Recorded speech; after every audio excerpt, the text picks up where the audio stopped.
Voilà, dans cette vidéo, nous allons apprendre à faire un en-tête de page et à insérer un numéro de page. Nous allons donc ouvrir Word et imaginer qu'en haut de ce document, nous souhaitions faire apparaître par exemple notre nom ici et un numéro de page à cet endroit-là.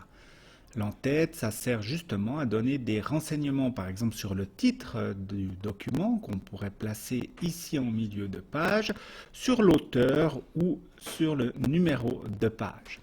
Première des choses que l'on peut vérifier, c'est que dans Affichage, on ait activé les règles, ce qui nous permet de mieux voir où va se situer exactement l'en-tête de page, ce qui nous permet aussi de l'agrandir ou de le rétrécir au besoin.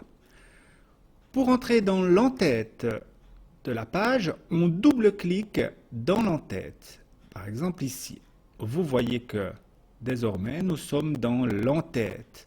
Je vais par exemple ici y mettre mon nom et mon prénom, ce qui signifie que désormais dans l'en-tête du document, on peut lire mon nom et mon prénom. Je peux jouer avec la règle pour savoir si je veux laisser plus ou moins d'espace et comment est-ce que je veux exactement positionner mon en-tête plus haut, moins haut.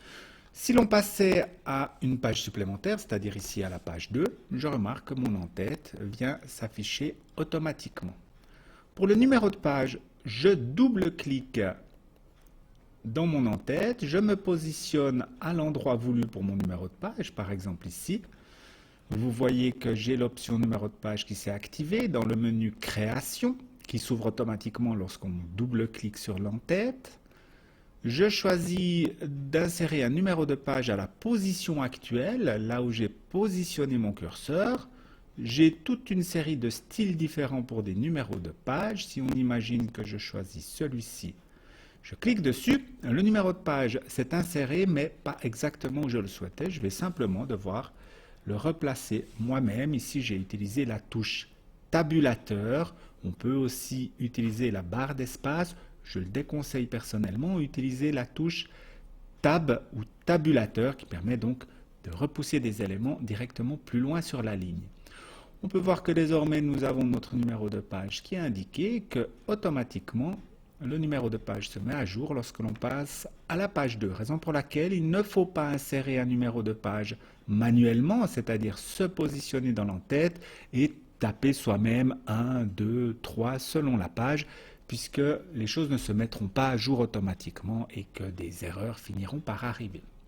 Imaginons que je veux compléter ici mon en-tête avec par exemple le titre de mon document. Je me place bien au milieu et puis je ne sais pas, j'appelle ça tutoriel en-tête et numéro.